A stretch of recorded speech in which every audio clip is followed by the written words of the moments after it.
मेरे सामाजिक परिवार के सभी सदस्यों को राम राम। अभी तो सबसे बड़ी खबर दुनिया के लिए भी भारत के लिए भी वेनेजुएला है। वेनेजुएला जहां तेल भंडार पर गिद्ध दृष्टि जमाए बैठे डोनाल्ड ट्रंप, उन्होंने कब्जा कर लिया। और जो वहां के राष्ट्रपति निकोलस मादुरो, अब उन पर वो आरोप कि वो तानाशाह हैं, उन्होंने चुनाव गलत तरीके से जीते, ऐसी बहुत सी चीजें उन्होंने कही। अब ऐसे तो इसको थोड़ा समझने के लिए कहें तो ट्रंप तो जो बाइडेन पर भी आरोप लगाते थे कि वो चुनाव गलत तरीके से जीते।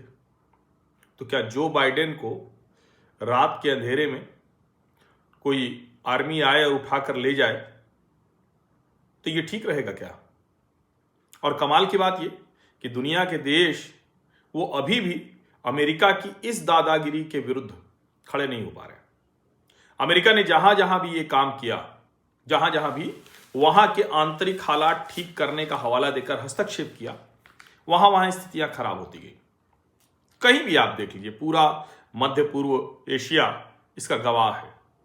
जिन जिन देशों में अमेरिका गया उसको ऐसा तबाह किया कि वो देश कभी उठ नहीं पाए। वहां अलग अलग धड़े अमेरिका के रहमो करम पर, अमेरिका की कृपा पर टिके रहे। अमेरिकी एजेंसियों के लिए वो एक बढ़िया जगह हो गई। वो कॉन्फ्लिक्ट जोन में अमेरिका अच्छे से काम करता रहा, उनके एजेंट उस देश को चलाते रहे, उनकी कंपनियां वहां से जो नेचुरल रिसोर्सेज हैं उसको एक्सट्रैक्ट करती रही। और अमेरिका वो दुनिया में डेमोक्रेसी का एक प्रतीक बना रहा। दुनिया में कहीं उसको डेमोक्रेसी अच्छी नहीं लगती, और डेमोक्रेसी हो भी तो वो चाहता है कि बांग्लादेश जैसी डेमोक्रेसी हो, पाकिस्तान जैसा हो।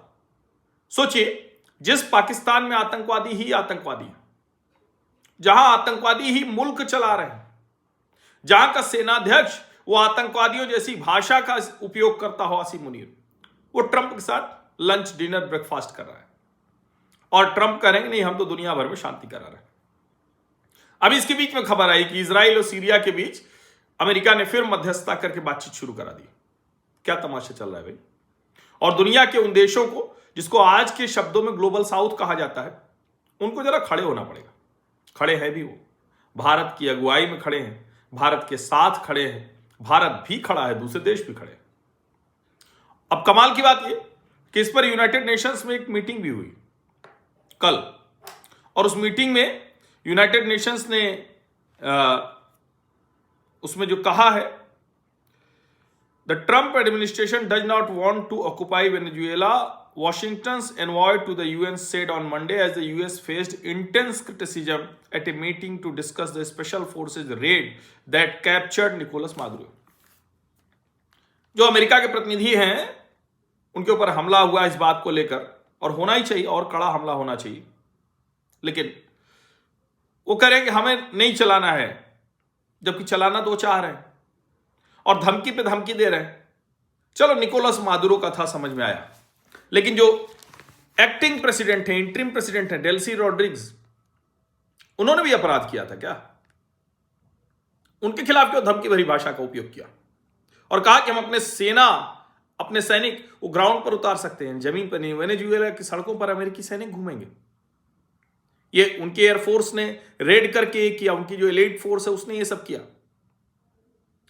अब जो वेनेजुएला के जो 2024 के चुनाव हुए थे, जिसमें ये कहा गया कि नहीं वो चुनाव रिग्ड थे, आरोप लगे, वो एडमुंडो गोंजालेज वो एग्जाइल में है, वो कह रहे हैं कि हम जीते थे।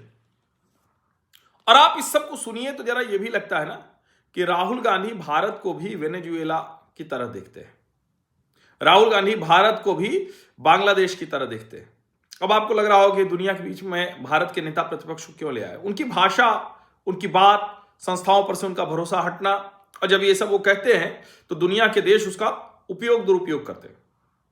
ये तय है। अटल जी ने परमाणु क्षमता आखिर में तैयार कर ली। क्षमताएं पहले इंदिरा जी के समय में, हमारे वैज्ञानिकों के समय में वो सब कुछ हुआ, लेकिन अटल जी की सरकार के समय में हम न्यूक्लियर नेशन हो गए, सब दुरुस्त मामला हो गया। इसलिए किसी की हैसियत नहीं है, किसी की हिम्मत नहीं है कि भारत में ऐसी कोई गतिविधि कर सके। लेकिन अमेरिका तो देखिए, जहां भी उसको लगता है वो अपने लिहाज से चलाना चाहता है, नहीं तो कहता है कि आज इसको ध्वस्त कर देंगे, कल उसको ध्वस्त कर देंगे। और मार्को रूबियो कह रहे हैं, वॉशिंगटन का प्रतिनिधि यूनाइटेड नेशंस में कह रहा है कि नहीं नहीं, हम तो चलाना नहीं चाहते हैं। देखिए शब्द क्या बोला है वो, जो कह रहे हैं, we are not occupying a country, this was a law enforcement operation. US ambassador to the United Nation Mike Waltz. क्या भैया, ये कौन सी बात हुई? लॉ एनफोर्समेंट ऑपरेशन तो यूनाइटेड नेशंस के उसमें मॉनिटरिंग में, अगुवाई में होना चाहिए था ना। तुम्हारी दादागिरी चलेगी, और इस दादागिरी के खिलाफ मैं बार बार कह रहा हूं, लोगों को खड़ा होना पड़ेगा। मादुरो को पकड़ कर ले गए। अच्छा, मादुरो की पर्सनालिटी बड़ी गजब है, और मादुरो अपने अंदाज में, कई लोग ये भी कह रहे हैं, जब मादुरो को पता चल गया कि अब उनकी जान जाएगी, तो मादुरो ने आत्मसमर्पण भी कर दिया अपनी पत्नी के साथ, जिससे जान बची रहे। उनको ले जाया गया निकोलस मादुरो को, जो वहां की जो फेडरल कोर्ट है न्यूयॉर्क की। 63 साल के हैं मादुरो। उन्होंने साफ साफ कहा, जो उनकी भाषा में कहें, Maduro pleads not guilty in court, tells जज I am a decent man, the president of my country. अब मादुरो के जो बेटे हैं, उन्होंने जो अंतरिम राष्ट्रपति हैं रोड्रिग्स, उनको एक तो अनकंडीशनल सपोर्ट दिया है, और ये अच्छा है। जो डेल्सी रोड्रिग्स थी, इन्होंने कहा था कि हमारे अकेले राष्ट्रपति सिर्फ और सिर्फ मादुरो ही हैं। लेकिन जब अमेरिका ने धमकाना फिर शुरू किया, तो कह रहे हैं कि हम अमेरिका के साथ पीसफुल को एग्जिस्टेंस चाहते हैं। हमने कल आपको उनकी चिट्ठी भी दिखाई थी। अब इस सब के बीच में मार्को रूबियो ने कहा, वॉशिंगटन के प्रतिनिधि ने यूएन में कहा, लेकिन ट्रंप फिर से आ गए। वो कह रहे हैं कि US was in charge of Venezuela. एक तरफ तो कह रहे हैं नहीं नहीं हम नहीं करेंगे, दूसरी तरफ ये कह रहे हैं। और अब जो स्थितियां हैं, उसमें ऐसा लगता है कि अमेरिका को, जिसे कहते हैं ना मुंह में खून लग जाना, तो अमेरिका के मुंह में खून लग गया है। वो वही करने की कोशिश कर रहा है, और अब वो एक एक करके सबको धमका रहा है। कोलंबिया को धमका रहा है, क्यूबा को धमका रहा है, मैक्सिको को धमका रहा है। ग्रीनलैंड पर इसलिए कब्जा करना है कि कह रहा है कि भाई हमारे लिए सिक्योरिटी के लिए जरूरी है, अमेरिका की सिक्योरिटी के लिए जरूरी है। सोचिए जरा। और जिसको बार बार कहा जाता है ना कि ये जो वेस्टर्न वर्ल्ड काम करता है, इसका डीप स्टेट जिसको कहते हैं, जितना वेस्टर्न मीडिया है वो सब ट्रंप के साथ, अमेरिका के साथ खड़ा दिख रहा है। यहां तक कि वो भी जो उनके खिलाफ लिखते पढ़ते बोलते रहते हैं, कोई कंफ्यूजन नहीं है। हर कोई ये कह रहा है, हर कोई ये कह रहा है कि नहीं नहीं ये जरूरी था। थोड़ा कहीं कोई दबाव बचा के कह रहा है, कोई खुलेआम कह रहा है। अब ट्रंप कह रहे हैं ग्रीनलैंड भी स्ट्रेटेजिक है, need it from stand point of national security. अब ऐसे तो हर कोई अपनी नेशनल सिक्योरिटी के लिए अपने आसपास के देश पर, जमीन पर कब्जा कर ले। ये कैसे हो सकता है?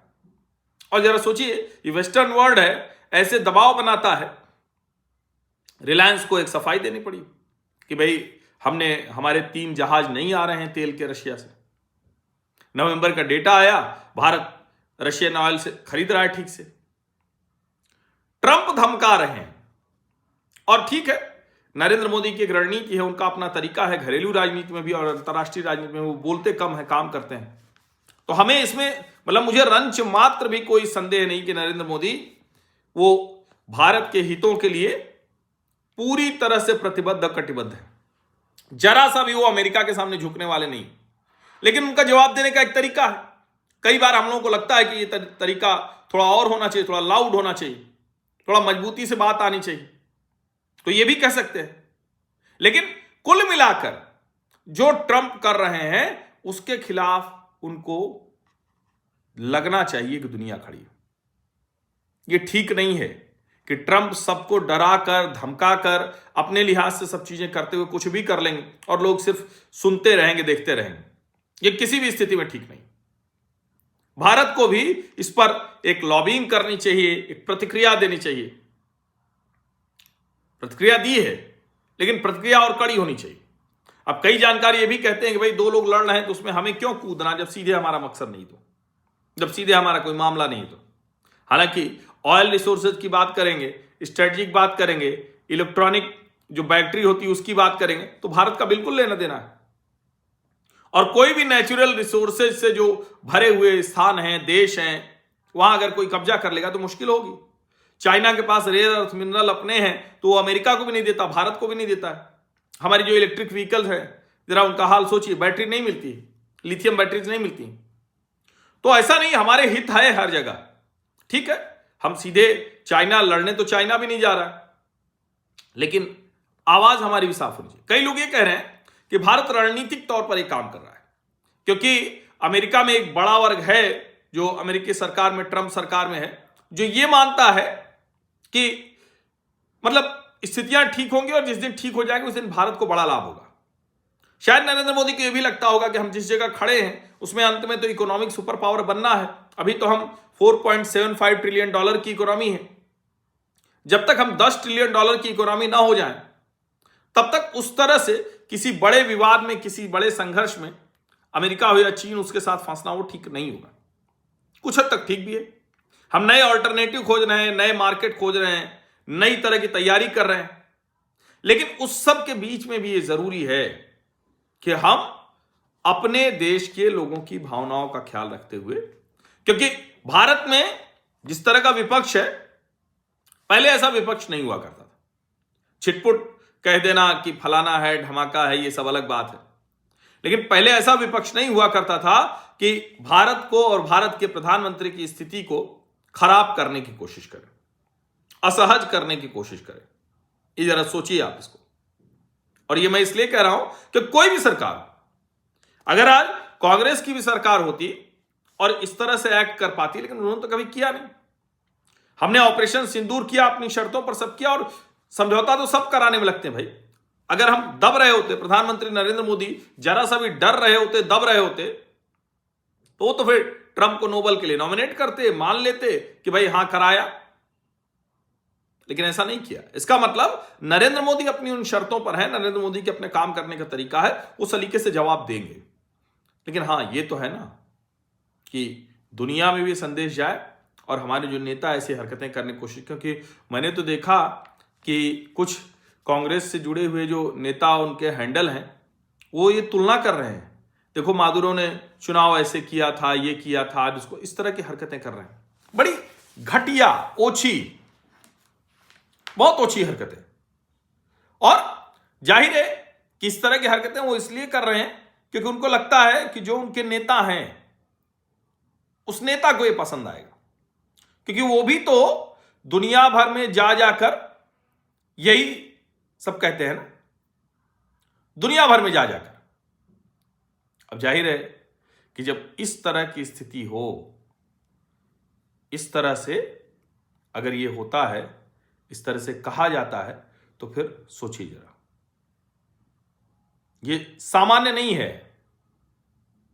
अब मोदी मुझे खुश करना चाहते हैं, ये बार बार वो बता रहे हैं। कांग्रेस के नेता लिख रहे हैं कि नहीं, मादुरो ने, वो भी वोट चोर थे, उनके खिलाफ भी वोट चोर गद्दी छोड़ आंदोलन चल रहा था। इस तरह की बातें कर रहे हैं, समझिए। और इसीलिए मैं कह रहा हूं कि ये इसको समझना बहुत जरूरी है, बहुत जरूरी है, क्योंकि अगर इस तरह के माहौल बनाने की कोशिश हो रही है तो इसका सीधा सा मतलब हुआ कि वो वही करने की कोशिश कर रहे हैं जो, जिसको हम कहते हैं ना कि ये एक कोशिश उस तरह की है कि जो भारत को भी बैड लाइट में दिखाना चाहते हैं। ये जरा सोचिए। और मैं फिर कह रहा हूं, भारत को ग्लोबल साउथ के नेताओं के साथ बैठकर, दूसरे नेताओं के साथ बैठकर अमेरिका की इस दादागिरी को रोकने का भी एक प्रयास करना चाहिए। आप सभी का बहुत बहुत धन्यवाद। सब्सक्राइब अवश्य कर लीजिए, नोटिफिकेशन वाली घंटी दबा दीजिए, लाइक का बटन दबा दीजिए, अधिक से अधिक लोगों तक इस वीडियो को पहुंचा दीजिए। धन्यवाद।